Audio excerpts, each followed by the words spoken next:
ela é uma doença e ela precisa de tratamento. E não tem nada a ver com força de vontade, não tem nada a ver com falta de vergonha na cara, não é isso. Essa questão do uso de droga e da transgressão e de festa, não sei o quê, a gente acha que isso é liberdade, mas é uma prisão sem grade. Tereza Leite, conselheira em dependência química.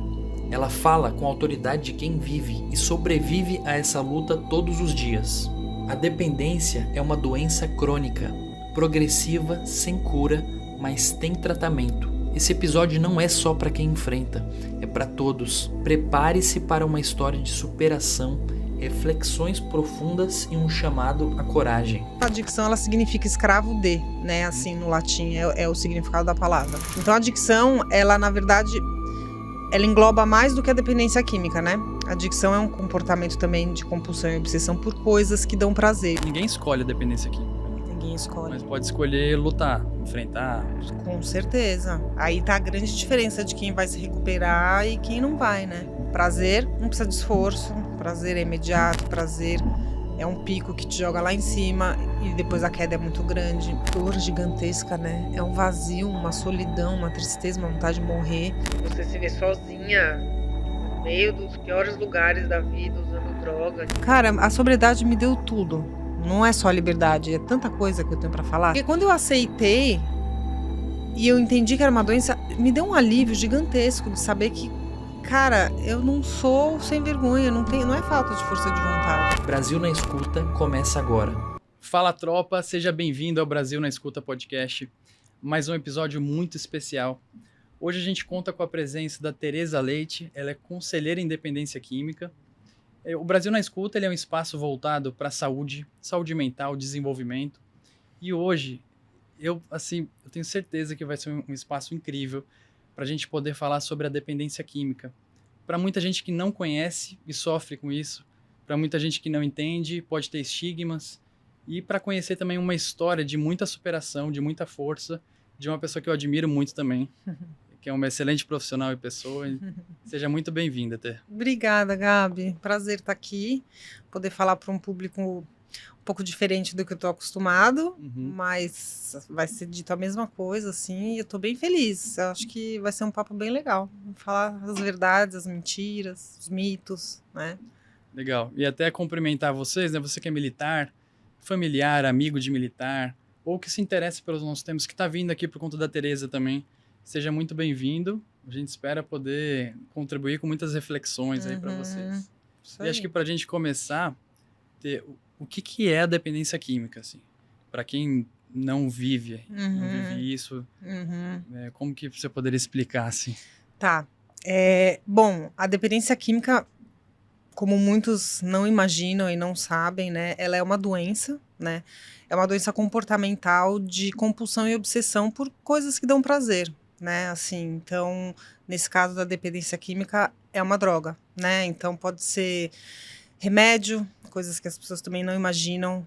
O que as pessoas sabem é cocaína, maconha, álcool também entra como dependência química, porque álcool é uma droga, né?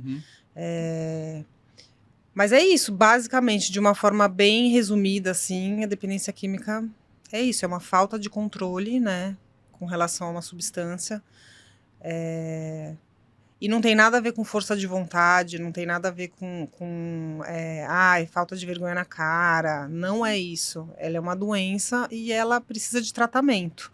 Ela não tem cura, mas ela tem tratamento, e eu sou prova de que as pessoas podem se recuperar, né, e podem se reinserir na sociedade como um membro produtivo e executar grandes tarefas e ter uma vida, não vou dizer normal, mas assim, normal dentro do que a dependência química traz como sintomas, né, assim, porque às vezes as pessoas acham que a dependência química é um problema com a droga, né, ela é um problema com a droga de fato, mas o que a gente precisa trabalhar mais são os comportamentos por trás dessa busca incessante pela droga, e também a parte psicológica, né, também a parte mental, né, assim, o que desencadeia, né, esse uso, por que a pessoa usa e por que ela encontra alívio na droga, e aí dessa forma ela não consegue parar de usar. É complexo, mas Mas eu adoro falar sobre isso, assim, eu acho bem importante trazer essa educação para as pessoas, né, que não sabem. Então, acho que Que basicamente bom isso, que né? você adora, porque é muito importante que tenha você como exemplo para muitas pessoas, Sim, né? sim. Você até falou, assim, ninguém escolhe a dependência química, né? Ninguém Mas escolhe. pode escolher lutar, enfrentar. Com certeza. Aí tá a grande diferença de quem vai se recuperar e quem não vai, né? Uhum. É a escolha diária de entender, né, os motivos por trás disso e trabalhar para que tenha uma vida tranquila e que breque, né, essa compulsão pela droga, né? Assim, a premissa, obviamente, para o tratamento é cessar o uso, né? A pessoa não pode estar usando, ela precisa ficar abstinente. E aí sim a gente começa o trabalho, né? Sim. A partir daí é só o começo, né? É só o começo. Parar E de usar é só o começo. hoje você, assim, já, na verdade, há um bom tempo você já é profissional na área, assim, de dependência química, né? Como conselheira e tudo. Uhum. E o que mais te motiva, assim, tentando, pode pensar agora ou não, mas o que mais te motiva a trabalhar como conselheira em dependência química? Uhum. Eu acho que eu tenho, assim, uma adoração pelos dependentes químicos, assim. Eu sou uma, né? E eu acho que, além disso, é o meu propósito. Porque eu ser uma visão de esperança para as pessoas, né? Assim, as pessoas que de repente estão no olho do furacão ali, no meio de um uso, né? Sem esperança, sem vislumbrar um futuro ou uma saída. E aí entra eu para dizer que é possível, né? Assim, para dizer que dá para se recuperar e viver uma vida que vale a pena, né? Então eu acho que tem. Mas acho que o que mais me motiva, assim, é porque eu entendi que esse é o meu propósito mesmo, assim. Então, eu preciso ajudar essas pessoas, sabe? Eu preciso estar fazendo o que eu faço. Uhum. No último episódio, a gente falou sobre depressão, né? E até lembrei agora de uma coisa marcante que a convidada trouxe, que é sobre a desesperança. Que quando a gente acessa, assim, desesperança, é diferente do desânimo, né? Da tristeza, mas a desesperança, a gente perde a fé, a gente perde a Tudo, ideia né? do amanhã, o sentido, né? E eu acredito que uma grande importância do seu trabalho é trazer esperança para as pessoas. Exatamente. Como com quem já enfrenta isso e com essa possibilidade do eu consigo, né? Se você conseguiu, pô, eu consigo. Exatamente. Essa conexão. Exatamente. E como que é? Quando você... Porque eu sei que você tem vários tipos de... Você tem um trabalho de acompanhamento terapêutico, tem de conduzir grupos, tem espaços individuais e tudo. E como que é para você... Você falou que você também enfrenta, né? Quando você se depara com uma situação que você já viveu, ou coisas parecidas, assim, nas pessoas com quem você acompanha. Como você lida com isso? Cada caso é diferente, assim. Olha, eu, o que eu entendi ao longo do meu tratamento, né, com o Dr. Cirilo, e ao longo do meu tratamento e depois atuando como conselheira, né, eu percebi que os dependentes químicos, os adictos, que, para quem não sabe, é uma expressão que adicção, ela é um comportamento de... Você fica escravizado por alguma coisa. De fato, a adicção, ela significa escravo de, né? Assim, no latim, é o significado da palavra.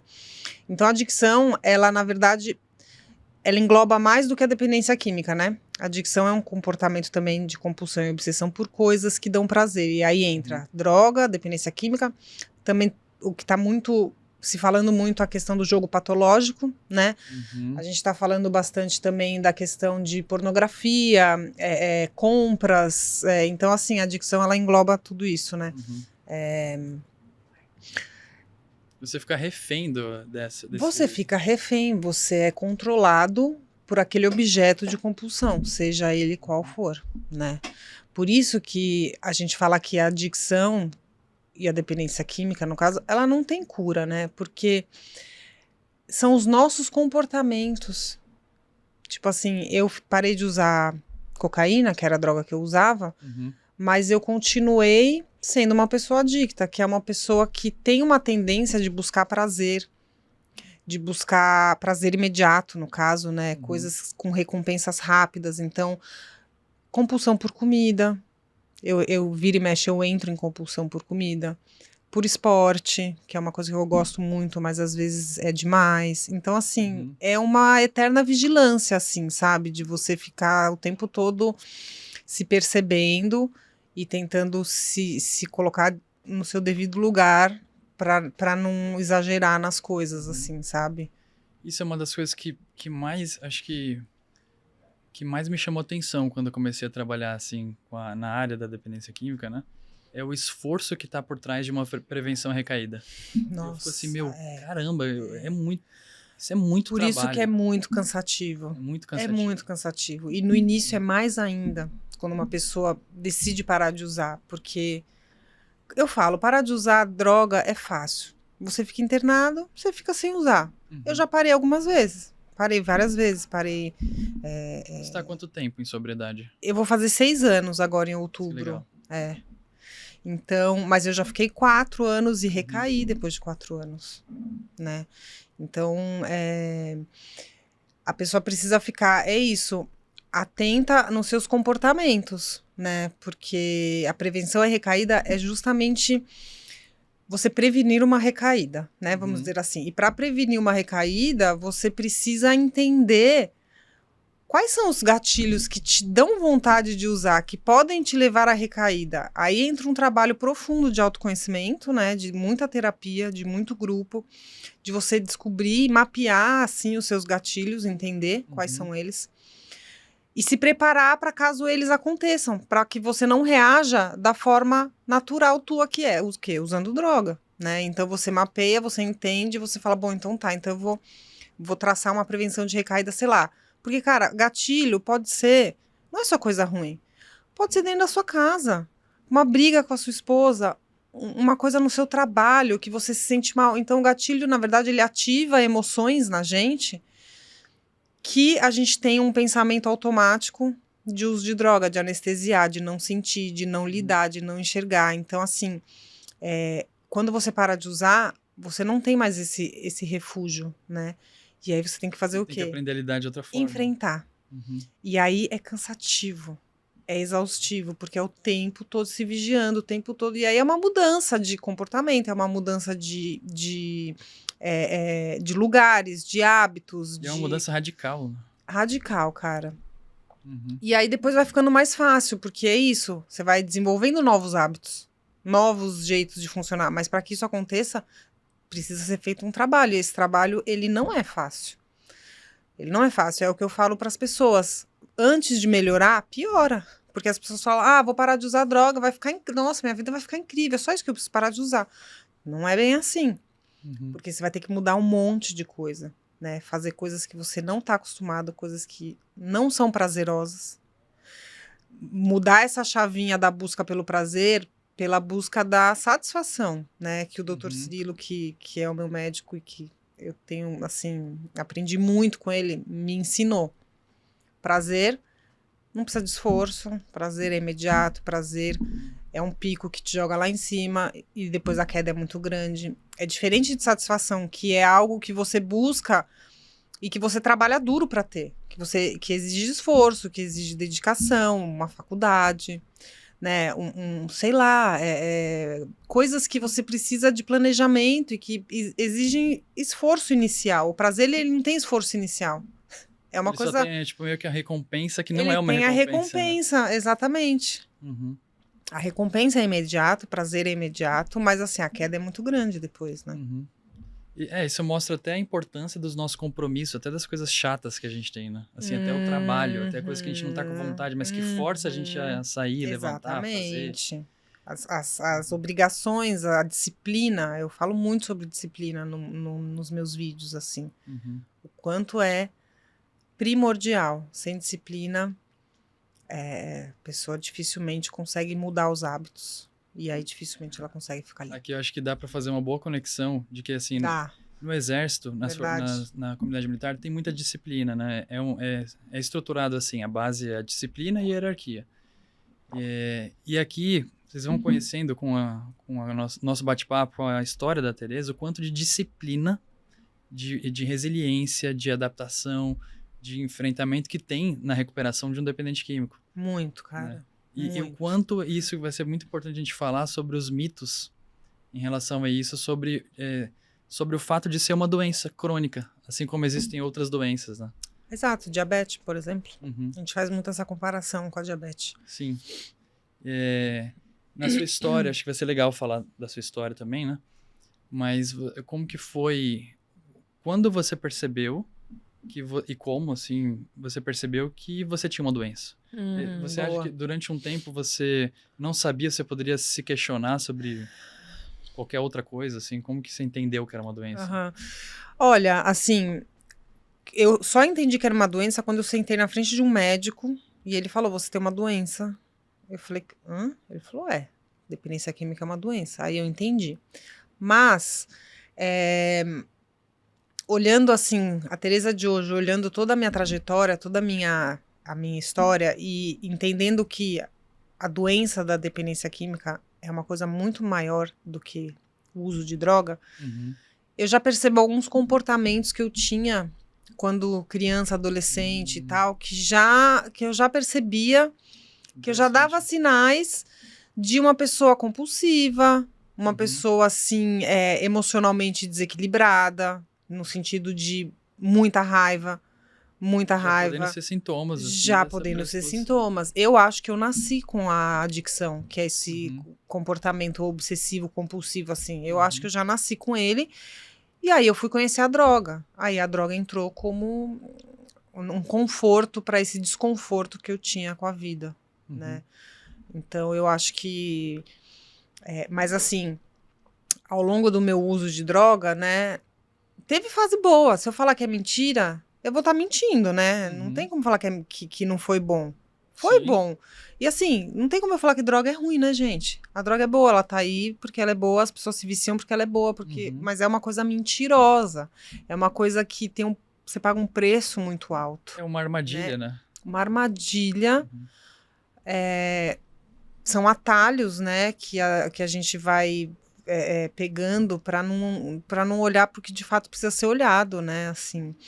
Então, eu fui descobrindo, eu fui percebendo, né, que eu, sei lá, gostava muito de ficar na rua, né, com as pessoas, não gostava muito de ficar em casa, precisava sempre de pessoas, lugares, coisas para me sentir bem, não sei o quê, e nisso entrou a droga. E aí a droga ficou sempre presente na minha vida, né, com 16, eu acho que eu experimentei o álcool, depois aquela coisa, né, os degraus que a gente vai fazendo, álcool, maconha, e aí começam as drogas mais pesadas, né, foi exatamente isso comigo também.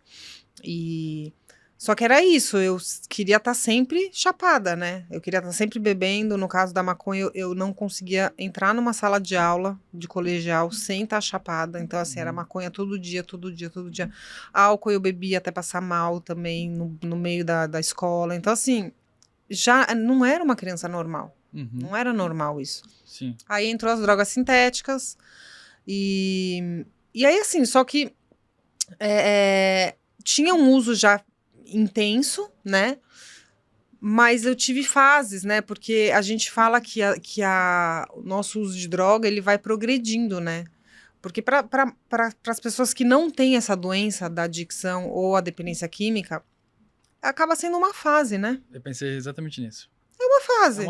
Eu acho que quase todo mundo deve ter uma fase assim. Isso, ela passa, ou seja, talvez ela passa. Enquanto ainda é divertida, essa parte que justamente. É boa, e aí as pessoas começam a crescer, ficar adultos, elas precisam trabalhar, elas precisam fazer coisas, e aí a droga não dá, e aí ela fala, bom, não dá mais pra eu usar droga, e ela para, tranquilo.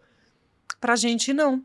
Ou muda a relação até com álcool, assim. Tem ou gente muda beber, né, socialmente, ou muda a relação, ou consegue falar, não, eu só posso usar, sei lá, a cada 3 meses numa festa, e a pessoa consegue. Isso é o natural de uma pessoa que não tem essa compulsão, né? Sim, e esse tipo de relação foi uma coisa que você nunca vivenciou? Nunca vivenciei. De fazer um pouquinho Nunca vivenciei. Aí o que aconteceu? Quando eu tinha 20 anos, 21, eu conheci o pai dos meus filhos e engravidei. Depois de 6 meses. E antes disso, depois que eu conheci a cocaína, não sobrou espaço para as outras drogas. Era só a cocaína. Uhum.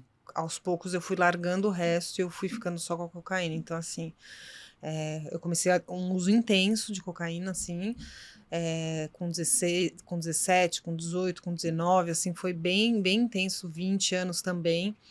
E aí eu conheci o pai dos meus filhos, depois de uns 6 meses, assim, eu engravidei. E eu parei 100%. Eu fumava cigarro, parei cigarro, assim, tipo, virei mãe, abracei a maternidade, o casamento, eu era apaixonada por ele, assim.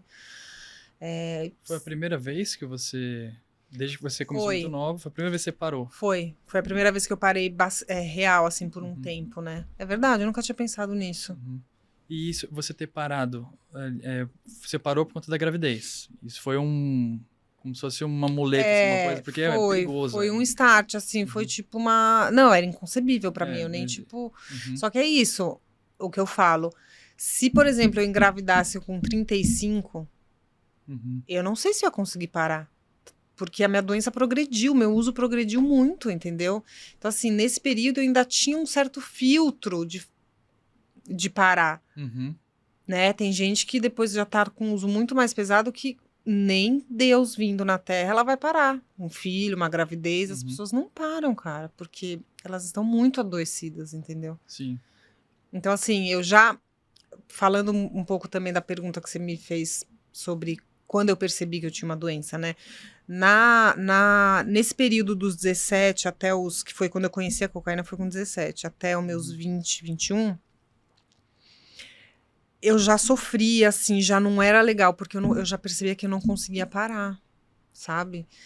Eu usava muito e eu não conseguia parar e eu ficava muito ruim depois e eu não conseguia dormir e eu já sofria, já era uma coisa ruim, sabe? Já não tava mais já não divertido. tava.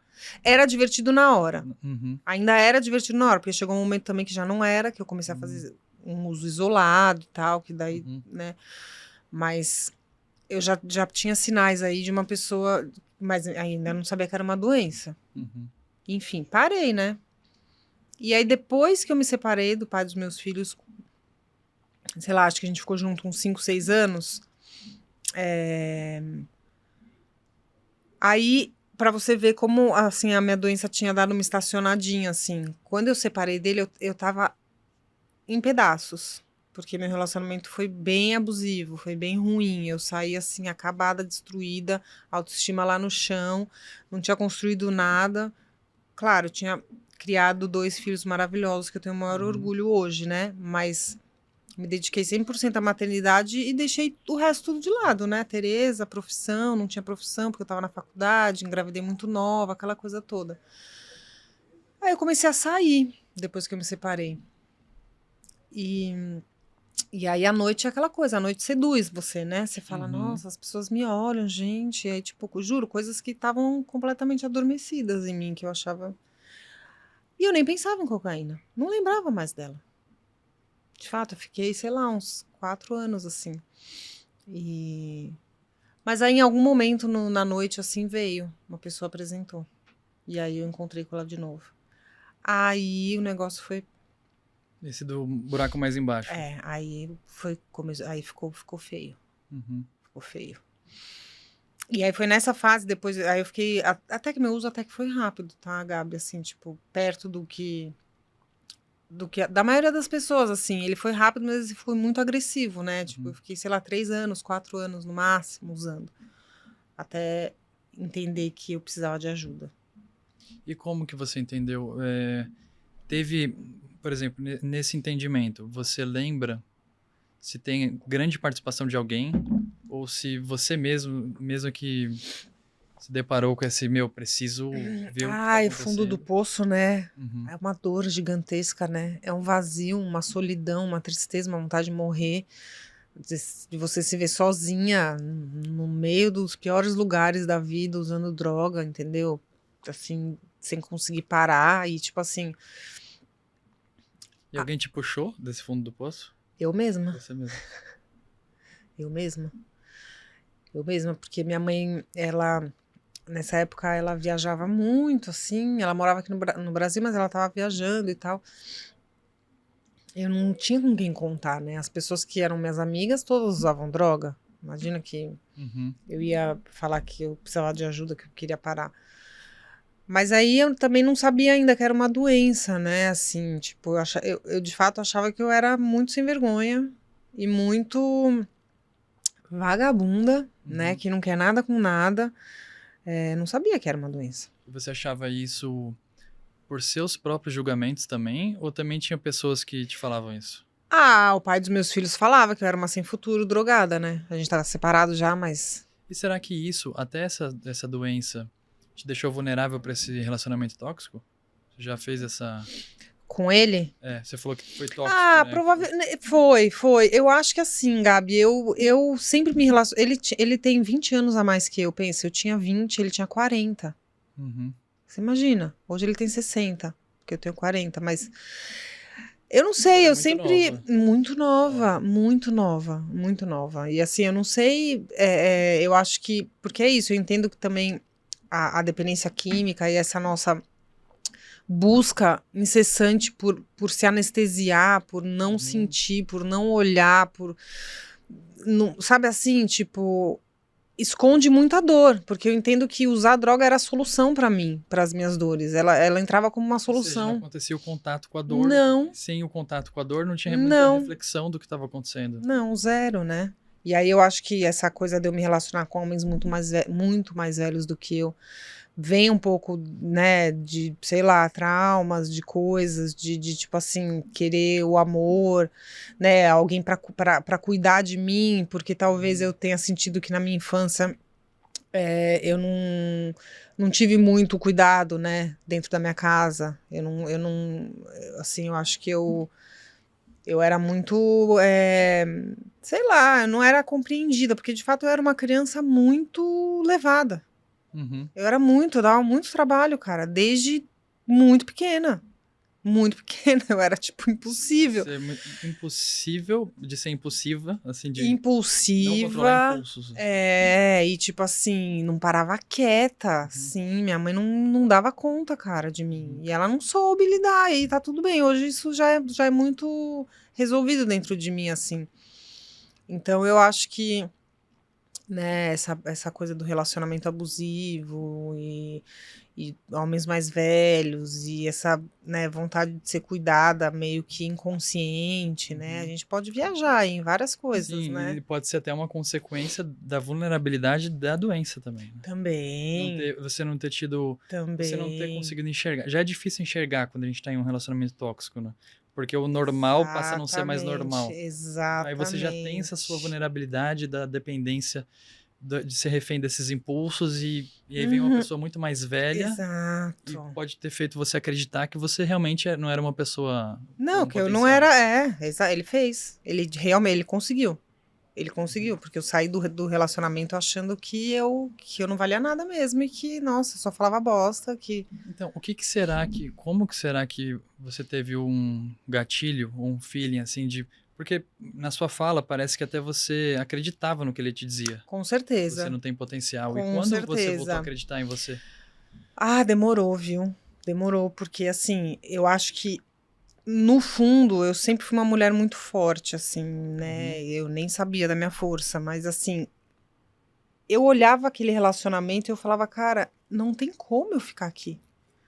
Não tem como eu viver eu não nasci pra viver essa vida de dona de casa, de mulher que fica em casa e o marido trabalha e ser assim maltratada. Eu não vou suportar isso, não é? E aí eu decidi sair. Mas assim, cara, eu comi o pão que o diabo amassou quando eu saí, porque assim, foi horrível, foi muito difícil sustentar a decisão de ficar separada, porque tomar a decisão é fácil. Agora vai sustentar dia após dia a decisão de ficar separada, entendeu? É muito difícil. E aí, assim, eu consegui, né? Mas sei lá, foi complicado, assim. Depois, já esqueci. Eu também tenho esse problema de esquecer as coisas. Tem problema, normal. Eu ia te perguntar sobre isso, porque a gente tá bem naquele momento em que você fala que você chegou no fundo do poço. Você sozinha se levantou desse fundo do poço. Ninguém te puxou, né? Foi. É muito mais difícil fazer isso. Então, e o que aconteceu, assim, você teve uma internação, o que aconteceu, ou teve alguma coisa que te ajudou a levantar? Teve. Eu fui pro grupo de Narcóticos Anônimos em 2015, quando eu fiquei limpa, porque eu fiquei de 2015 a 2019 limpa, e aí eu tive uma recaída. E aí, nessa recaída, eu tentei fazer tudo que eu fiz em 2015, que foi ir para Narcóticos Anônimos, entender. Aí lá também foi um lugar muito importante para várias coisas, assim, para entender da minha doença, para estar com os meus iguais ali, com pessoas que também são dependentes. Pertencimento. Então foi ali que você começou a entender que era uma doença. Foi. Foi ali. E foi no médico também, que eu não vou esquecer nunca desse médico. Que na verdade, acho que foi minha mãe que não estava entendendo, minha mãe que não acreditava que era uma doença, e até acho que o médico falou para acho que eu já estava indo para NA nessa época. E aí, assim, Narcóticos Anônimos é um lugar que eu recomendo para todos, cara, porque, assim, além de me dar um entendimento da minha doença e aceitação da minha doença, porque quando eu aceitei e eu entendi que era uma doença, me deu um alívio gigantesco de saber que, cara, eu não sou sem vergonha, não é falta de força de vontade. Então foi isso que te trouxe a esperança de volta? Que fizesse com que você passasse a não acreditar mais no que o seu ex-marido te dizia? Eu acho que, na verdade, isso que ele fez comigo ficou uma marca muito profunda, né? Não foi tão simples assim. Eu demorei para entender que eu era uma pessoa que tinha, né, características boas, que tinha qualidades, assim. Eu demorei para entender, assim, né? Foi muito difícil. Eu acho que... Mas a questão de entender sobre a doença e falar, cara, eu sou uma dependente química, eu tenho uma doença que chama adicção, é uma doença que afeta todas as áreas da minha vida, né? Foi no NA, né? E aí, assim, o NA também me deu uma coisa que, quando a gente entra em recuperação, né? Quando a gente fala em entrar em recuperação, é parar de usar droga e, de fato, mudar a vida, né? Quando eu entrei em recuperação, não sobrou ninguém, né? De amigos. Porque todos os meus amigos, todo o meu círculo de frequentar, meu círculo de amizades, os lugares que eu frequentava, eram todos ligados ao uso de droga, a balada, rolê, álcool, não sei o quê. Ou seja, sobrou ninguém.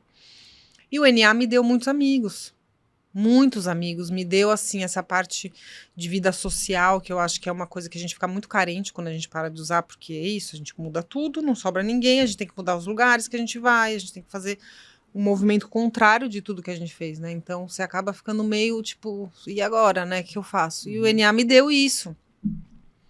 Então, foi muito bom, assim, né? Eu acho que isso é muito importante, porque isso aqui traz, a gente destaca, assim, se a gente continuar nos mesmos lugares, com as mesmas pessoas, e a gente quer mudar o nosso comportamento, né? Dentro disso de controle de impulso, álcool, drogas, até bets, tecnologia, as coisas, assim, as compulsões, né? Vai ser muito difícil, não vai acontecer. Não vai acontecer. Se acontecer, vai acontecer durante um tempo, mas fatalmente a pessoa vai... É insustentável. Ela fatalmente vai voltar a usar. Entendeu? Ela vai viver muito mal, ela vai sofrer. Foi o que aconteceu comigo, né? Na verdade, porque quando eu recaí em 2019...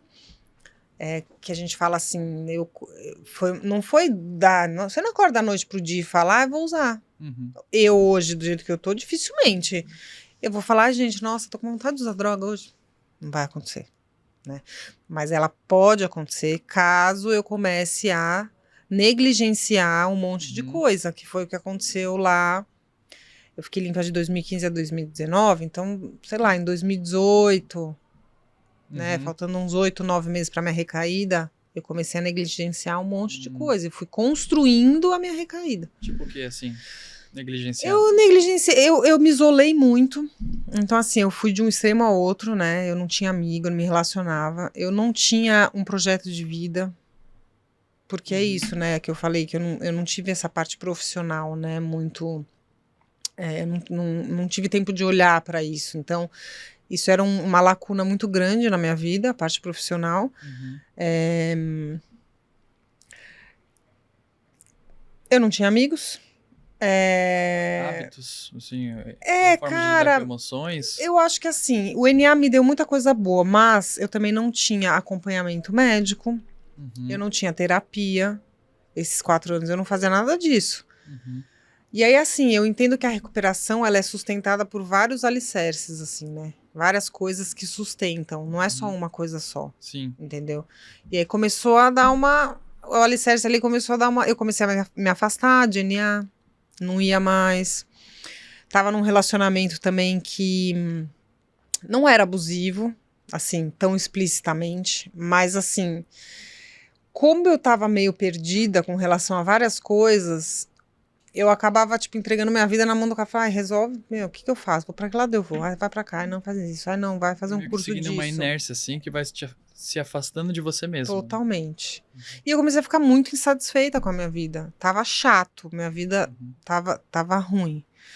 Ruim a um ponto tão grande que usar droga era mais legal. Que aí eu voltei a usar, né?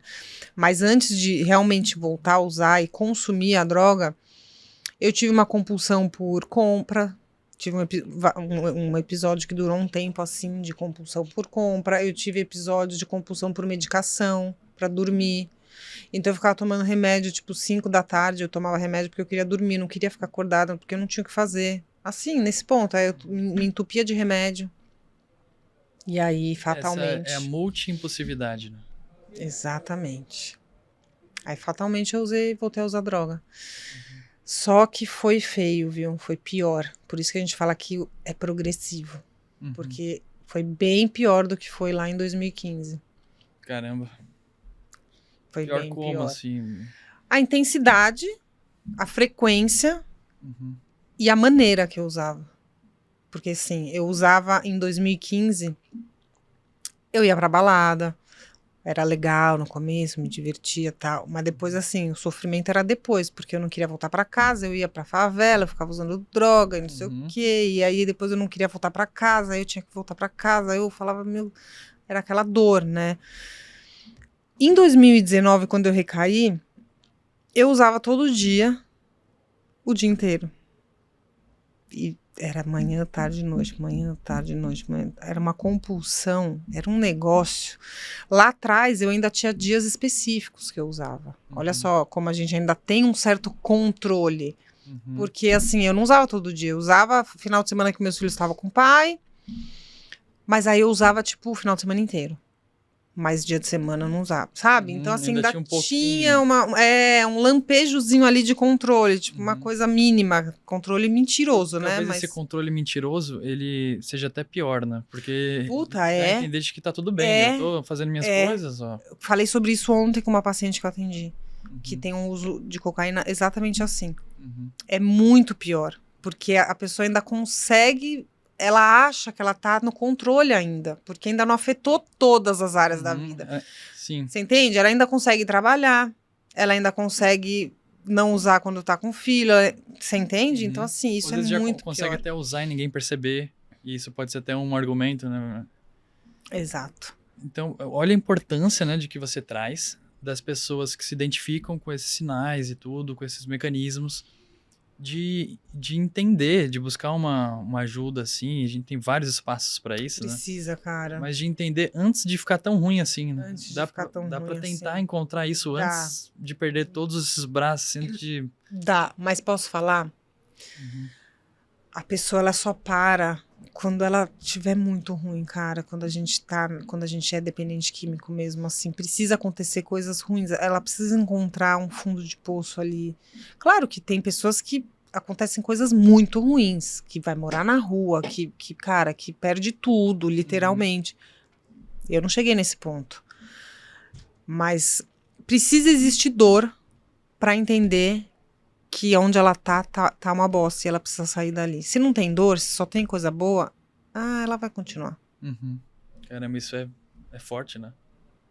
Mas é real, não é? Precisa ter dor pra pessoa entender. Sim, é real. Precisa, cara. E pra tudo na vida, né? Vamos combinar? Você precisa ter dor pra saber que aquele lugar não tá legal, que você precisa sair. A dor é inevitável, né?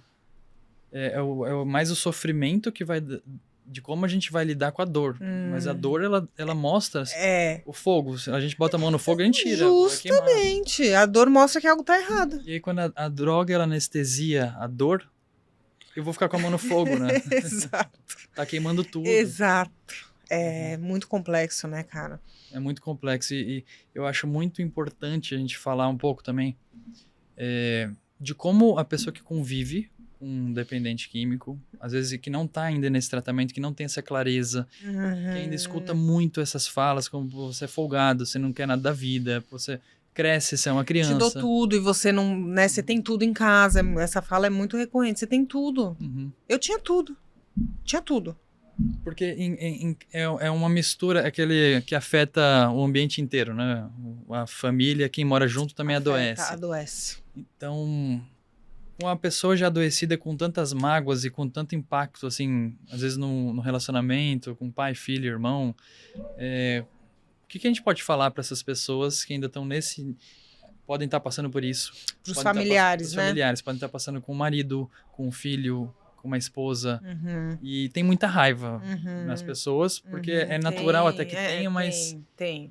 Será que você pode falar para essas pessoas? Claro, eu acho que assim, é natural que elas se sintam assim, porque elas não têm conhecimento sobre a doença, não conseguem, não olham isso desse jeito. E tá tudo bem, porque a gente não tem aula sobre, a gente deveria ter uma educação sobre isso, cara, e sobre 1 milhão de outras coisas, mas sobre dependência química, essas coisas, eu acho que, mais infelizmente, a gente não tem, e as pessoas não têm obrigação de saber.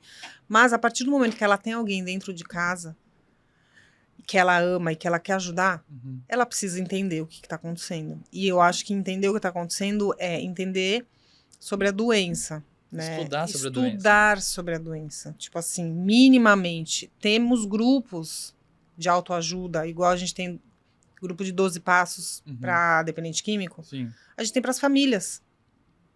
Existe grupo familiar que chama naranon.org.br. Legal. Narcóticos Anônimos é na.org.br.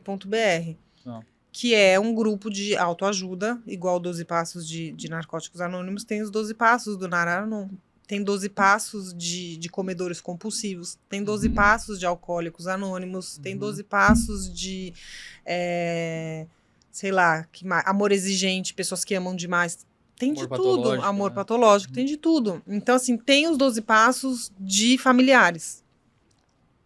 E a pessoa, os pais precisam se tratar, porque além da pessoa não saber como lidar com o doente em casa, ela pode fazer coisas e ter comportamentos que facilitem o uso dele, sem ela saber.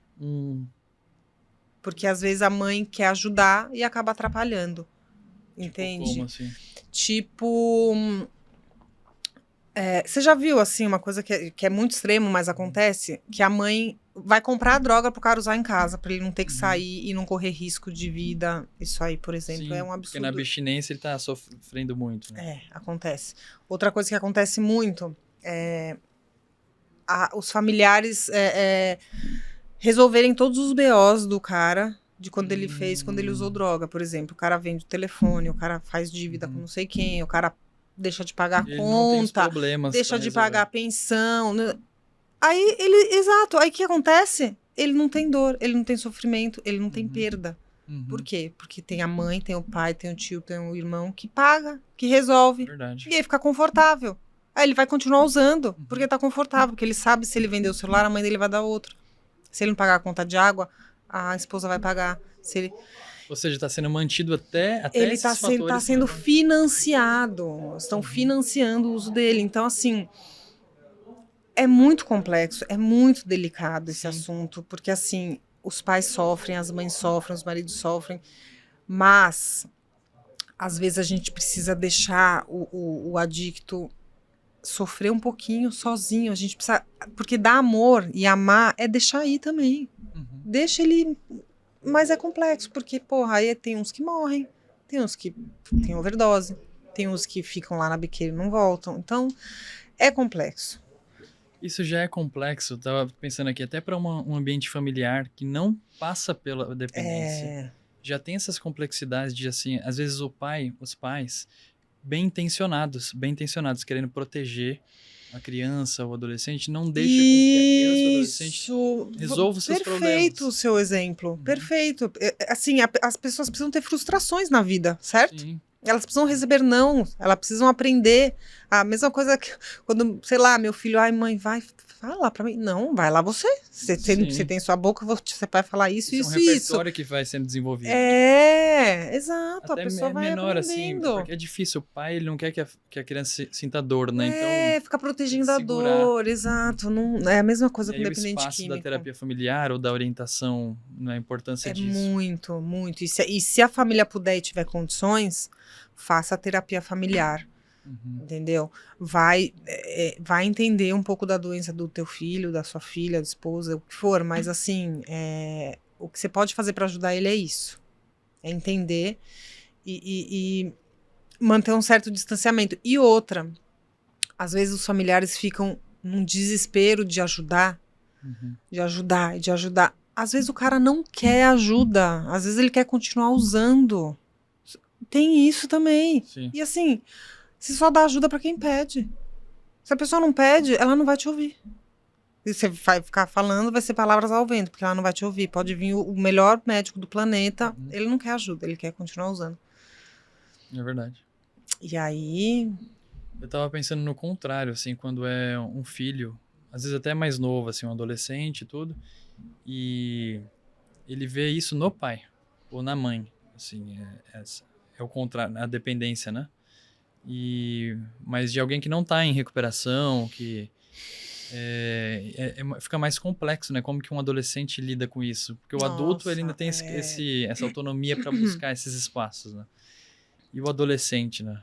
O adolescente é complicado. O adolescente também tem que procurar grupo de autoajuda, entendeu? Dividir isso com alguém. Dividir isso com alguém. Mas assim, eu vou te falar, é muito diferente você ter alguém dentro de casa que tá no uso, mas quer parar e precisa de ajuda e pede ajuda. Que entende o problema, a que situação. entende o problema, de alguém que tá ali e acha que não tem um problema. Porque eu controlo. A hora que eu quiser parar, eu paro. Não sei o quê. Mesmo assim, com inúmeras evidências de que a vida tá ruindo. O cara ainda fala aqui. Não dá pra você ficar com uma pessoa dessa. As pessoas às vezes mandam mensagem, porque, nossa, meu marido não quer ajuda, meu marido acha que controla, o que eu faço? Você para. Sai de casa, deixa ele sozinho. É comum isso, né? Quem procura, quem entra em contato, se é a esposa. Isso, muito, muito. Você pode mandar mensagem pro meu esposo, porque ele não sei o que. Eu falei, não vou mandar. Isso tem acontecido comigo depois até que você postou lá. Sério? Sério, acontecendo muito. Nossa, cara. Eu tô começando, as pessoas viajam, né? A esposa entrando em contato, marcando a sessão. É um desespero profundo. É um desespero, né? É um desespero profundo. É um desespero profundo. Não, e eu acho que assim, o primeiro passo, gente, pra pessoa se recuperar é ela assumir que ela tem um problema e que ela perdeu. Perdeu, cara. Entre você e a droga vai sempre ganhar. Então, você perdeu, assume sua impotência, que você precisa de ajuda. E aí, pedir ajuda e aceitar ajuda. Também existe uma grande diferença entre pedir ajuda e aceitar ajuda. Porque às vezes a pessoa vem, pede ajuda, se sugere coisas. Não, mas... Não, também não tô tão ruim assim. Não, mas nossa, eu fui lá no NA, só tem gente que morou na rua. Nossa, eu fui lá...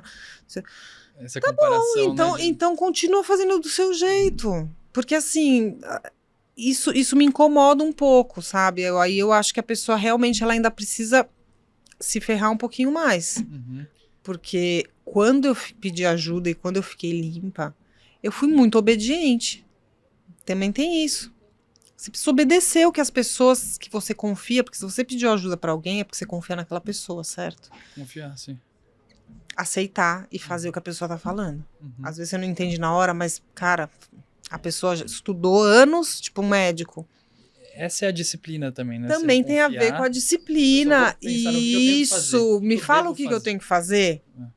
Você tem que dormir tal hora, você tem que acordar tal hora, você tem que se exercitar, você não pode ir nos lugares que tem pessoas usando, você precisa ter um sono adequado, você precisa comer de um jeito direitinho, você precisa arrumar sua cama quando você acorda, você precisa... obrigações, você precisa fazer as coisas e se tratar, né? Assim, e não usar. E aí tem vários processos, Olha né? o tamanho da batalha, né, desse enfrentamento. Isso é uma coisa que mexeu muito comigo, mexe muito comigo, porque, de fato, ninguém entende. Talvez nem eu nunca mesmo vá entender por não viver isso na pele, né? Mas só de escutar e presenciar, eu percebo assim o quanto do esforço está envolvido de fato. É muito, cara. É uma guerra, assim, É uma guerra contra, É uma guerra. ainda mais tendo que lidar com a parte cultural de pessoas que não entendem, dessa parte dos estigmas, e por isso que esse espaço, e Sim. você no seu espaço é tão importante nas suas redes sociais, coisa que você já faz, acho que seria legal a gente falar um pouco sobre isso, assim, até essa transição, né, o impacto disso para você, mas eu acho que é isso, acho que é importante as pessoas estarem mais abertas a escutar e conhecer realidades que não são a delas. Exatamente. Eu acho que é muito complexo, assim, porque envolve uma mudança de vida, né? Envolve uma mudança de comportamento, envolve uma mudança de pensamento, entendeu? Então, assim, é um esforço diário, mas, assim, vale muito a pena. E outra que você estava falando, agora eu lembrei. As pessoas bebem pra tudo hoje, gente. Tudo bebe, tudo tem álcool, tudo tem festa, tudo tem não sei o quê, tudo... Cara, você é uma resistência. E contra esse sistema maluco nosso de beber pra tudo. Bebe pra comemorar, bebe porque tá triste, bebe porque tá feliz, bebe porque é mandado embora, bebe porque é contratado. Até o tipo garçom assim, oferece a bebida. Exato. Até você vai cortar o cabelo, te oferece a bebida. Exato. E tipo assim, não, mas só um pouquinho. Não, mas, gente, a pessoa não bebe, ela não bebe. Para de insistir. Você não sabe os motivos dela, entendeu? Ela não quer beber, ela não vai beber. Começa a escutar isso. A gente tem que escutar isso. Tem que escutar. Porque, cara, tipo assim, você insistindo, você reforça para a pessoa de que é estranho não beber, porque hoje é estranho quem não bebe. As pessoas olham torto para quem não... Nossa, a pessoa não bebe, gente, que chata. Então, tipo assim, aí você fica insistindo e aí é isso, por isso que não faz sentido mais para mim. Eu não gosto de ir em lugar que tem gente bebendo, festa. Eu saio para comer, vou num cinema, gosto de treinar, minha vida é essa, assim. Mas eu acho chato, as pessoas bêbadas são chatas. Fica falando alto, contando mentira, insistindo pra beber, Deus me livre. Essa anestesia das emoções tá nisso também. Tá Quem não tem o diagnóstico. Tá nisso. Eu já me vi muito nisso. E eu acho que entrar nessa realidade mexe com todo mundo. Qualquer um que vê de perto. É aquele negócio, né? Quem tá longe pode julgar, mas quem tá perto compreende. Isso mexe total, assim. Realmente é muito... cara. Normalizado. Muito. As pessoas se encontram muitas vezes pelo álcool e não pelas pessoas. Totalmente pelo álcool. Vamos beber? Vamos. Tá. O que a gente vai fazer então? É primeiro a bebida. Sim. Aí depois a gente decide o que vai fazer, né? É tipo uma coisa assim. E quando você muda totalmente essa relação, você tá 6 anos em sobriedade total. Quando você fala sobriedade Total. Zero. Qualquer coisa que altere minha mente, meu humor, zero. Qual que foi o maior presente, assim, da sobriedade? Ou quais foram os... Ai, cara, liberdade. Liberdade de dizer não, tipo assim, não ir para os lugares, não, e assim, liberdade em todas as esferas, assim, né, eu acho que cara, a sobriedade me deu tudo, não é só a liberdade, é tanta coisa que eu tenho para falar, assim, mas tipo, antes, né, essa questão do uso de droga e da transgressão e de festa, não sei o quê, a gente acha que isso é liberdade. Mas é uma prisão sem grade, cara. É como se tivesse uma bola de ferro amarrada no teu pé, porque você só fica feliz, só se diverte se você estiver bebendo, usando droga, né? E aí você se torna escravo dos lugares, das pessoas, da substância, né? Você depende daquilo. E aí, assim, a liberdade que eu falo é a liberdade disso, de assim, eu não dependo de nada nem de ninguém. Eu sou uma pessoa completamente satisfeita com a minha vida, né? Completa. Isso pra mim é liberdade. Assim, eu posso fazer o que eu quiser. Eu posso ir pra onde eu quiser. Eu escolho não ir. Eu escolho ficar em casa. Você entende? Então, assim, essa liberdade eu acho que é um dos grandes presentes, assim, que eu ganhei e que eu não imaginava, porque eu só queria parar de usar. Lá atrás eu só queria parar de sofrer, né? A liberdade de falar não também Porque eu acho que a gente fica muito, quando a gente tá usando, quando a gente tá nesse mundo, a gente fica muito, a gente diz sim pra tudo, né, cara? O sim para tudo é uma forma confusa de lidar com os nossos pensamentos, de não acessar nossos pensamentos e de trazer distúrbios para a nossa identidade, né? Existe o sim para tudo em vários outros contextos. Né? A Totalmente. pessoa que quer agradar todo mundo à volta, Totalmente. E tá sempre ligado para o outro e nunca para si mesmo. E então quando você tirou, né, e viu na sobriedade com o tempo, com os anos que se passaram, o contrário também aconteceu, de você se conhecer mais, assim, de você... Porra! Eu acho que eu não teria conseguido isso faz parte do processo. Se você não entra em recuperação e olha pra dentro de você e resolve as tuas coisas, as tuas emoções, os teus BOs, a tua infância, os seus jeitos disfuncionais de viver a vida, você nada, não vai mudar nada. Uhum. Então, assim, eu sou uma pessoa muito menos impulsiva. Isso é uma coisa incrível que eu também adquiri, de poder pensar. Parece bobo, né? Mas assim, não ser reativa a tudo na vida. Até isso, convites. Ah, não sei o que, vamos. Uhum. Não, tipo assim, pera, não quero. Tipo assim, as situações difíceis da minha vida que eu preciso resolver, eu consigo refletir. Eu consigo parar, porque eu sou uma pessoa extremamente ansiosa. Eu tenho algumas características, assim, que se mantêm, né? Assim, mesmo sem usar droga, né? Tipo, eu sou ansiosa, eu sou muito reativa, eu gosto muito de grandes emoções, né? Tipo assim, que o Dr. Cirilo sempre fala isso pra mim. E aí eu melhorei isso, assim, então... Né, a habilidade de pensar antes de reagir às coisas, cara, de um modo geral, sabe? Que isso é uma forma de liberdade, né? Muito. Isso é uma forma de controlar impulsos.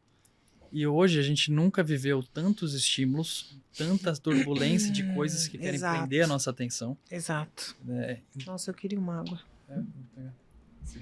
Não, sem problema. Vocês podiam ter continuado, a gente... Eu não sabia. A gente continua, não tem problema. Sim. Não precisa nem Imagina. cortar o episódio. Deixa rolando. Tranquilo. Normal. Ai, ótimo. Eu acho que a água é importante. Né? Nossa, eu tô com a boca seca. Pode tomar água tranquilo. Eu tava pensando aqui, a gente falou sobre muita coisa, né? E eu acho que a gente pode aproveitar essa água para falar um pouco. Eu tenho uma grande curiosidade. Qual, Gabriel? Você trabalha comigo. A gente se vê mas quase todo dia. A gente nunca... Depois, acho que nos últimos meses a gente não tem se visto. A gente não tem se visto muito, né? E foi muito rápido a questão das redes sociais, então acho que essa é uma grande curiosidade, assim. Foi mesmo. Como que foi, assim, o impacto disso, de você ter viralizado nas redes sociais? Como que foi, como tá sendo hoje? Às vezes mudou esse foi do hoje, né? Mas... Gente, eu não imaginava, assim, foi uma coisa maluca que aconteceu mesmo. Tipo assim, eu criei essa conta no Instagram, tereza.conselheira. Segue lá, gente. Uhum. Posto conteúdos bem legais. Há muitos anos atrás. Com o Dr. Cirilo, maravilhoso, sempre me incentivando. Não, cria um Instagram e tal. Porque assim, só para contextualizar, né? Eu fiquei internada, né? 6 meses. Uhum. Foi aí que eu conheci o Dr. Cirilo, né? Depois que eu saí da clínica, eu precisei trabalhar essa minha parte profissional, que eu tinha, como eu falei, não tinha dado atenção. Uhum. E juntou com uma coisa que eu tinha dentro de mim, que eu precisava ajudar outras pessoas, desde sempre. Desde o NA. Eu tinha certeza que eu precisava ajudar as pessoas. Isso trouxe sentido, esse propósito. Exatamente. E aí, assim, junto com ele, uniu. E aí, ele simplesmente me contratou para trabalhar com ele, né, cara? Depois de um ano limpo, assim. E aí, eu comecei a trabalhar como conselheira com ele e tal. E aí, nessa época, ele falou... antes de começar a trabalhar com ele, eu estudei bastante sobre marketing digital, porque a gente estava bem na pandemia. Eu saí da clínica em 2020, no lockdown, assim. Então... a gente estava começando a entender a magnitude da questão do digital, assim, né? E eu comecei a estudar sobre marketing digital, não sei o quê. Aí acabei meio deixando de lado, assim, como a maioria das coisas na minha vida, que eu começo e não termino. Hoje não sou mais assim, tá? Uhum. Mas... Aí criei essa conta no Conselheira, né? Mas assim, postava um vídeo, postava outro e tal, e ainda, não sei, não tava muito confiante, não sei o quê, né? Da minha capacidade, tal. E o tempo foi passando, e muita terapia, todo dia, grupo, trabalhando, ouvindo o Dr. Cirilo lá, que, nossa, foi meu mentor, assim, durante anos. E... Aí, beleza. Aí, em janeiro desse ano... fui viajar pra Bahia com meus filhos, com a minha mãe, minhas irmãs, a família toda, a gente foi pra lá. E dezembro e janeiro, a gente sabe que lá na clínica dá uma caída, né? Que a gente entra de férias, os pacientes Sim, acabam sim. indo viajar com os familiares e tal. Eu até lembro que a gente foi num encerramento lá juntos. A gente Você foi ainda não tava fazendo isso eu das acho. redes sociais. Talvez Não você estivesse tava. fazendo, mas Não tava. Não tava. Na churrascaria lá? Na churrascaria e também lá na festa junina. Lá Festa junina? É, ali de Perdizes. Do Vila. Ah, pode crer. Não tava. Não tava, né? Eu lembro. Isso foi não finalzinho tava. do ano. Foi. É, não tava. Uhum. Não tava, é verdade, que a gente foi nessa festa junina. Foi. Não era festa junina, Era só tipo um encerramento, né? Falei, festa junina é agora, né? É Não verdade, tava festa junina em entendendo. dezembro. É, em dezembro, Sempre que eu falo exato. festa junina. Não, porque foi uma festinha que teve música, sei lá. porque- Rolou uma sim, coisa exato. parecida, é verdade. Aqueles food truck, assim. Por isso que eu lembro. Tinha, Aí, Gabi, o que aconteceu? Eu fui pra Bahia e aí, assim, fiquei pensando, cara, eu preciso ganhar mais dinheiro, gente. Como é que eu... Aí, óbvio, eu já tinha o marketing digital na minha cabeça. Eu falei, cara, o marketing digital é o único lugar que eu posso trabalhar em paralelo com onde eu trabalho. Não tem como eu arrumar 2, 3 empregos, né? Tipo, sim. não tem como. Eu falei, não, é na internet que eu vou ganhar mais dinheiro. Aí comecei a olhar lá, falei, nossa, cara. Aí eu comecei a ver pessoas que criavam perfis dark, que chama no Instagram. O que é isso? Não conheço. Conhece? Eu vou te falar. É? Você conhece? Sabe esses perfis que, sei lá, não aparece o dono do perfil, mas ele posta cortes de podcast. Sim. Pega pessoas famosas, recorta. Isso, aí ele sei. posta frases motivacionais, Esse tipo é o nome? Eu não memes. sabia. É perfil dark, é onde a pessoa que é dona da página, ela não aparece. Entendi. E eu falei, perfeito, porque eu não quero aparecer. É mais confortável. Não quero aparecer. E eu falei, cara, eu vou começar a fazer isso de saúde mental. Aí comprei um cursinho lá de um cara que ensinava a fazer os cortes, né? Aprendi um pouco de edição no CapCut. E comecei. Foi indo. Mas aí eu falava, ai, nossa, mas que chato, gente. Ficar tendo que caçar pessoas no YouTube, baixar os podcasts, fazer os... Ah, não. Chegou a fazer tudo isso? Fiz. Eu não conhecia essa página. Não, fiz. Chamava Flow da Mente. E você não Ainda falou pra existe. ninguém? Assim, você Não, só falei pra abriu? ninguém. Ah, Fiquei lá. uhum. No TikTok e no Instagram. Comecei a fazer isso, né? Aí, como que eu ia... né? Porque tudo isso era pra rentabilizar, ganhar um dinheirinho.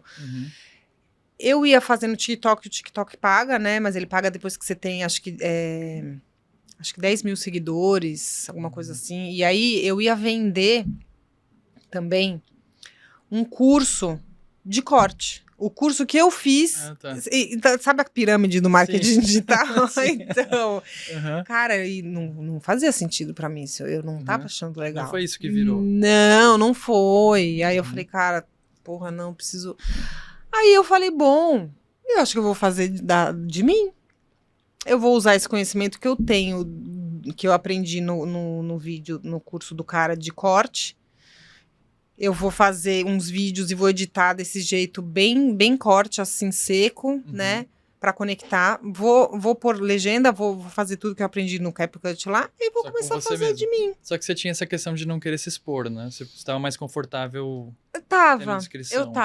Mas eu descobri uma habilidade minha que eu tenho. Você fez uma de vez falar. e se sentiu bem fazendo. Eu fiz, aí eu comecei lá na Bahia, no começo desse ano, fiz um vídeo lá, aí depois comecei a fazer outro, e aí eu gostei, porque assim, Gabi, na verdade, eu sempre soube, trabalhando na Aldeamos, que eu tinha aprendido muita coisa, que eu precisava ensinar isso para as pessoas, eu precisava ajudar outras pessoas, e eu queria, de fato, alcançar mais gente.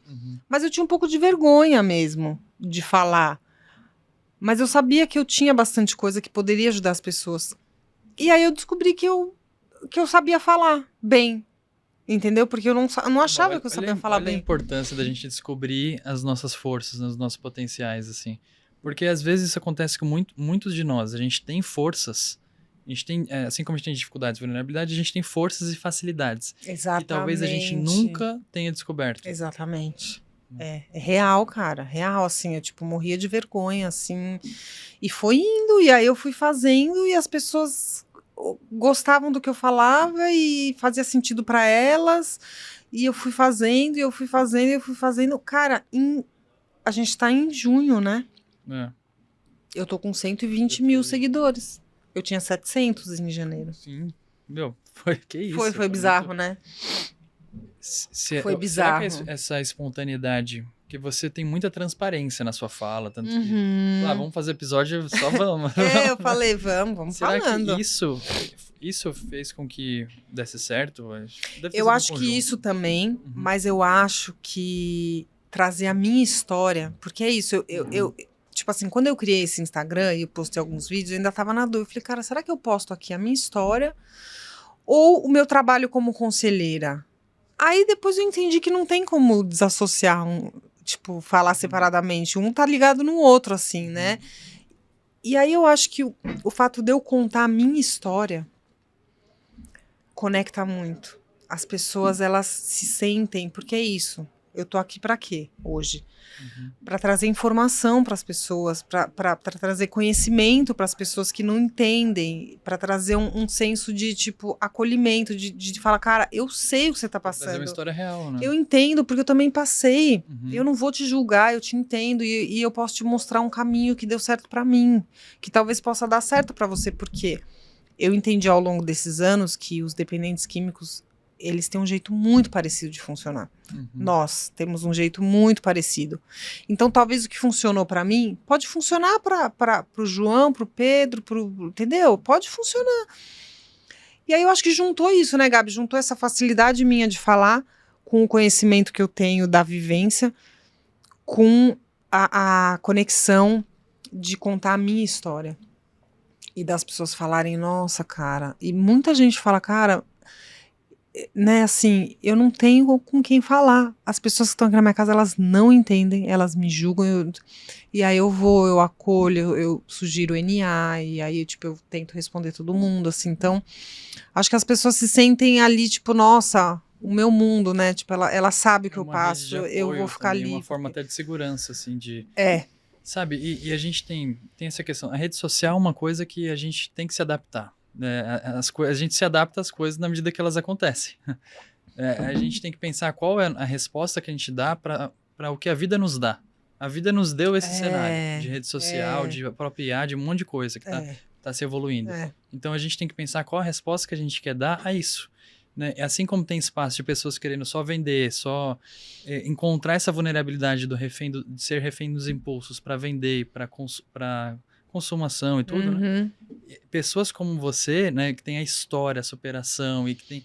Meu, eu acho muito importante. É muito importante. Porque as pessoas vão ter pessoas divulgando de qualquer jeito. Vão. Então, tem que ter pessoas que divulguem a verdade. Coisas boas também. E, tipo assim, porque é isso, assim, coisas boas não, é coisas verdadeiras, né? Exato. Que não distorce a realidade. Exatamente. Porque também tem um ponto que, assim, eu não sou melhor do que ninguém, do que as pessoas que me seguem, cara. Eu tenho muitas fragilidades ainda. A única coisa que eu tenho que me diferencia é um pouco de vivência e conhecimento de, tipo assim, me perceber. Porque é isso, de saber como eu reajo às coisas, o que vai acontecer, o que não sei o quê. E mesmo assim eu ainda me perco nas minhas... Eu tenho ainda meus pontos fracos, né? Claro, todo mundo, exatamente. Então, e eu trago esses pontos fracos. E sabe assim, tipo assim, cara, eu não sou uma deusa aí que, nossa, aprendi que hoje eu sei tudo. Pelo contrário, entendeu? É o que eu falo para as pessoas. tem coisas que eu sei que vocês não sabem, que eu ensino e que vocês aprendem, e tem coisas que vocês sabem que eu ainda não descobri o caminho, e vocês me ensinam. Sim. Pessoas que eu atendo. Gente, é uma coisa maluca, é uma troca, assim, absurda, Eu sabe? tenho essa sensação Você também. tem também? Muito, Eu me né? identifiquei muito com o espaço da terapia. E eu acho que é um privilégio trabalhar assim, porque a gente aprende muito com o nosso trabalho, né? Exatamente. Inclusive, já acontece, não vou mentir, de ter dias que eu tô assim, mais pra baixo, assim, até mal-humorado ou irritado. E aí eu entro, porque na sessão você esquece você coloca lá. Totalmente. E isso, quando termina a sessão, eu tô me sentindo bem. Assim, é uma coisa... É muito maluco, né? olha como a gente se afeta, né? Não, como, assim, ajudar o próximo, Uhum. porque esse trabalho que a gente faz é um trabalho de ajudar uma outra pessoa, né, a encontrar respostas que ela não está encontrando, a organizar as ideias Sim, e tal. sim. Então, assim, como isso, sem a gente perceber, ou sem a gente ter uma consciência total, ajuda a gente, Com cara. certeza, muito. Tipo muito. assim, é uma coisa que preenche de um jeito, assim, absurdo. Até o 12º passo do NA fala isso, né? Que assim, quando a gente... São 12 passos, né? Então, quando a gente chega no 12º, Uhum. a gente tem que fazer o quê? Levar a mensagem para outra pessoa, ajudar o próximo. Então, que é o que eu faço, que é tipo, ajudar quem tá num lugar que eu estive um dia. Não tem como ser diferente, né? Esse é o ciclo virtuoso, é o contrário do ciclo vicioso. Ah, é? Você Eu que é tava psicólogo pensando, formado, não, eu ainda não sou. Eu tava pensando no ciclo virtuoso, mas nessa questão de que, assim como aquela parte viciosa da coisa, que... Que é meio ruim, né? O Que a vício é uma conotação mais ruim, né? O assim, também virtuoso aquele ciclo infinito, aquele looping, né? Aquele Sim. coping, assim. Sim, é bem isso. Do 12 você vai pro primeiro. Uhum. E aí, só que em vez de ser de um jeito disfuncional, de um jeito adaptativo. Totalmente. Sim. Totalmente. O que mais que a gente vai Demais. contar para as pessoas? Acho que seria legal falar da diferença que você vê da euforia para felicidade. E Esse como que assunto você bom, hein? então e como que você entendeu ou entende assim como você percebe o custo da euforia? Porque eu acho que esse deve ser um trabalho diário que você ainda Sim, você cara. deva passar, né? E como porque às vezes eu penso em mim, às vezes eu me vejo assim, perdendo um controle de impulso por conta de uma euforia. Eu acho que antes da gente falar disso, se você puder falar essa diferença assim da euforia e da felicidade. Uhum. Cara, isso que me ensinou foi o Dr. Cirilo. E eu nunca vou esquecer do dia que que a gente fez essa terapia lá dentro da clínica. Eu tava internada. Que ele me explicou a diferença entre prazer e satisfação. Que é isso. Euforia, felicidade, são coisas diferentes, né? Então, eu acho que assim, é muito fácil de entender. O prazer, ele é algo imediato, ele é algo que não precisa de esforço, e normalmente ele é uma coisa que te dá prazer. É uma coisa palpável que te dá prazer. Uhum. Então, é uma comida, um jogo, uma droga, um álcool. O sexo também dá prazer, né? Do vídeo curto. Exato. O sexo também dá prazer, mas eu acho que aí é uma outra questão. Mas assim, o prazer é isso. E o prazer ele te joga lá em cima. E depois você vai lá pra baixo. A satisfação, ela é diferente porque ela precisa de esforço pra você sentir. Tipo assim, você ir bem numa prova, sei lá, você ser contratado num trabalho, você concluir o seu TCC, você se formar na faculdade, o que você fez no exército. Entende? E aí, a satisfação, ela exige uma dedicação muito grande, assim. E em treinar, e aquela sensação quando acaba o treino. Isso aí. Vamos usar pequenas, o treino. Né? Exato, o treino. Muitas vezes você fala, porra, não tô afim de... Olha o puta frio que tá fazendo em São Paulo. Eu vou acordar 6 da manhã pra treinar, porque depois eu tenho que trabalhar. Você vai na base da disciplina, entendeu? Que é isso. É isso. E a satisfação, acho que a gente entende. Exige disciplina. Exige disciplina, É uma cara. forma de enfrentar a procrastinação, né? Porque Totalmente.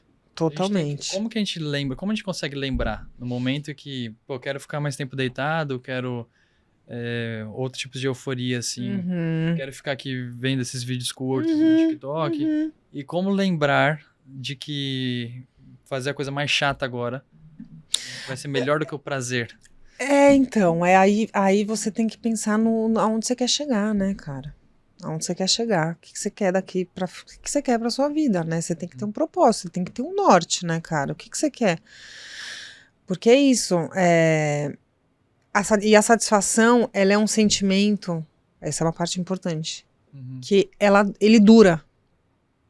Não é igual ao prazer. O prazer não dura. O prazer, ele é pum, pá, acabou. Verdade. Isso explica você comprar e depois você nem usa Você nem usar, porque você tem o quê? É a euforia, é o prazer do ato de comprar, de encher o carrinho, de esperar o cara da entrega chegar. Aí você chega, você abre o pacote e fala, ah, tá. Qual vai ser o próximo? Assim, e aí você é viciado nessa euforia da preparação do negócio e do prazer imediato ali. Entendeu? E a satisfação não, é um sentimento que você vai sentir para a vida, cara. Porra, o que você fez? A sua graduação, o seu TCC, conquista do diploma, as conquistas, exato, a construção da sua carreira, entendeu? E aí a questão da felicidade também, né? A felicidade, normalmente ela é compartilhada, né? Assim, o prazer, prazer é egoísta. O prazer, ele é solitário. Se alguém tiver ali, essa pessoa vai atrapalhar. Ah, uma droga. Ah, uma série que eu quero ver. Eu ficar o dia inteiro na TV vendo série. Porra, meu filho, não quero meu filho aqui. Sai, você vai me atrapalhar fazer isso, entendeu? Tipo assim, uma compra que você fala, nossa, as pessoas... Entende? Então, tipo assim, a comida. Quando eu tenho... Gente, eu tenho muitos episódios de compulsão, cara. Quando eu tenho, tipo assim... quando eu tô sozinha, quando meus filhos não estão em casa, quando eu falo, ai, que delícia, a compulsão nossa. busca esse momento. Tipo assim, e aí se eles estão lá, nossa, não posso. E tipo, eu tenho um pouco de vergonha de comer muito na frente dos outros também. Então, acho que deu pra entender. Eu acho muito interessante isso que você falou do grupo, das pessoas. Porque é isso, a euforia, o prazer, ele busca esse movimento de você estar sozinho, de você fazer escondido, de você mentir, né? De você manipular as coisas. Totalmente. Você faz um monte de manipulação lá no fundo para poder fazer aquilo que no fundo você quer fazer. Exatamente. Quando está com pessoas, você lida com a vergonha, com esses obstáculos. Então, estar com pessoas no momento, para quem está começando a enfrentar a mudança de comportamento, quer controlar impulso, ou lidando com a própria sobriedade no começo de enfrentar isso, é muito importante você recorrer a pessoas como uma segurança. Sim, muito, cara, muito. Eu acho que sozinho é praticamente impossível. Praticamente impossível. A gente precisa das pessoas. O ser humano nasceu para se relacionar com o outro, né? Assim, a gente precisa. E outra... A gente sozinho é uma quadrilha. Tipo assim, a gente não pode ficar sozinho no começo. A gente precisa muito de ajuda, a gente precisa muito das pessoas, a gente precisa muito dos grupos, a gente precisa muito falar. Então, é isso, assim. Mas, assim, hoje uma coisa também, até voltando àquela pergunta, né, que eu mais ganhei de bom, né, na sobriedade, eu acho que aprender a ficar sozinha. Se bastar. Entende? Aprender a ficar sozinha, mesmo que seja numa situação de tédio, mesmo que seja numa situação... Exatamente. Não precisa recorrer Não, cara, não preciso. Eu faço tanta coisa sozinha e eu adoro fazer as coisas sozinha. Acho que isso é Acho que esse é o ápice, porque a gente tem... E não só as pessoas adictas, não só as pessoas que têm dependência de alguma coisa. Eu pensei exatamente isso. As pessoas, o ser humano tem muita dificuldade em ficar com ele mesmo. E muita dificuldade de lidar com esses momentos de tédio. Lidar com esses momentos de tédio. Produzindo. Exatamente. Descansar, entender que tá tudo bem. Eu tenho muita dificuldade, por exemplo, em descansar. Em saber que, pô, tá tudo bem. Hoje você não fazer nada, hoje você não ser uma pessoa produtiva, tá tudo bem. Eu não consigo, assim, ainda tenho um pouco de dificuldade nisso, ainda acho que eu preciso, né, tipo, sei lá, um dia, por exemplo, que eu posso acordar um pouco mais tarde. E o mais tarde pra mim, gente, eu digo 8 horas da manhã. Você acorda que horas? Eu acordo umas 6, assim, 5:30. E aí, eu já me sinto meio mal. Olha que loucura. Eu já me sinto mal. Eu acho que isso tá talvez em todos nós, de alguma forma. Então, em todos nós. E é uma pressão externa também. É muito fácil a gente se comparar, mesmo que a gente não queira. Quase que Muito. indireto. Não, é inerente ao ser humano A gente isso, vai gente. e essa gente se comparação, compara, né? não tem como não dizer É que muito não. louco ver as consequências das comparações. E aí, retomando, só pra gente fechar, que é por conta do seu horário Sim. também. Mas eu acho muito legal isso de destacar aqui o trabalho da Tereza, né, nas redes sociais dela, nesses espaços podcast que ela participa, para quem se interessa. A gente vai deixar a rede social dela aqui na descrição, né? Mas eu acho que é uma forma muito, muito, muito boa da gente tomar uns tapas na cara, assim, todo mundo. Exato, todo e mundo. repensar sobre tudo, Todo sobre mundo. os nossos hábitos, sobre o estilo de vida e ver a vida como ela é, assim, as partes difíceis também. Porque uma coisa que o digital faz é mostrar uma realidade distorcida. É mostrar só As pessoas coisas mostram o muito que elas boas. querem mostrar, né? É. Assim, e o que elas querem mostrar normalmente é algo, uma vida perfeita. Uhum. É rara, são raras as pessoas que, enfim, mostram as suas vulnerabilidades, né, Uhum. ali. Sim.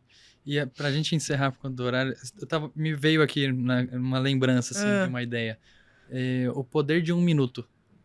Tipo, o poder que poucos instantes na nossa vida pode ter. De que a gente, às vezes, em 1 minuto que a gente lembra a consequência de algum ato, 1 minuto que a gente lembra pra onde a gente quer ir, 1 minuto que a gente lembra pra onde a gente não quer voltar. 1 minuto que a gente para pra respirar. Uhum. Porque às vezes a gente precisa parar e ficar em silêncio e respirar. Sim. Entende? Pra isso, pra saber pra que lado que a gente vai, entendeu? Porque é muita loucura. Eu viro e mexo e falo, nossa, pera. Eu tô muito acelerada. Aí eu paro, eu respiro. É uma forma de focar no agora, né? De esse 1 minuto, assim, a gente acho que pensa melhor. Aquilo que você trouxe em algum momento. Eu voltei a pensar. Isso todos nós, falo de mim, assim, muitas vezes eu não pego esse 1 minuto e aí vem alguma coisa que eu não gostaria de ter feito, alguma coisa que eu não gostaria de ter falado. Então, a importância da gente estar no presente, Sim. né, nesse 1 minuto, valorizando esse instante. E nesse instante, queria te agradecer muito. Ai, obrigada. Que poético. Ele ficou poético. Ficou poético. Sim. Queria agradecer você, se quiser deixar uma mensagem final. Inclusive, assim, você ajuda muito a gente vindo pra cá. Fazendo Ai, parte que desse legal. espaço, assim, Adorei. tenho certeza. Adorei. Eu amo, gente, eu amo falar sobre isso, assim. A hora passa que eu nem vejo. Sim, passou 1h30, né? Passou já, né? Seu horário. 5 horas. Sim. Eu queria agradecer, assim, o espaço. Eu queria dizer para as pessoas, para quem está passando por esse momento de uso, né? Dizer que tem uma saída, que tem um caminho, que nada está perdido, mas que a única pessoa que pode tomar essa decisão é você. É a pessoa que tá ali. Ninguém pode tomar essa decisão por você, né? E dizer que a decisão, ela não é só um dia, uma fala, ela é todo dia. A decisão, ela é todo dia. Entendeu? São todas as ações que você faz diariamente que te levam àquilo que você decidiu Tem que ser lembrado naquele todo dia. dia. Você tem que ser lembrado todo dia. Todo dia. Não é fácil, mas é possível. E é isso, né? Me segue lá, assim, manda mensagem, precisa de ajuda. Eu tô sempre mandando mensagem, respondendo as mensagens. Assim, eu tento responder ao máximo as mensagens. É muito difícil, mas eu tento. E, enfim. É isso, acho que. Obrigado. De agradecer você, né? Obrigada pelo espaço. Isso. E só pra terminar, a gente não deu tempo de falar dessas coisas, mas assim, a Tereza, ela enfrentou um câncer também. Verdade. Ela foi pai e mãe de 2 filhas. Ela é pai e mãe. Verdade. Então, a gente não assim, falou um monte de coisa. Eu Tem gostaria muita de dizer coisa. que eu te admiro muito. Assim, você obrigada, é muito. Gabi. Né, e espero que as pessoas possam conhecer você melhor, quem não conhecia ainda. Porque muita gente já te conhece, né? E talvez até assista. O seu público provavelmente não me conhece, né? E espero que possa conhecer. Tem E bastante história de superação na minha vida, mas é isso. nada me abala hoje. Inabalável. Sou inabalável. E fica o convite para um próximo episódio. Obrigada. Isso aí, pode Tá chamar. bom. Até o próximo Obrigada, episódio. gente. Valeu, gente.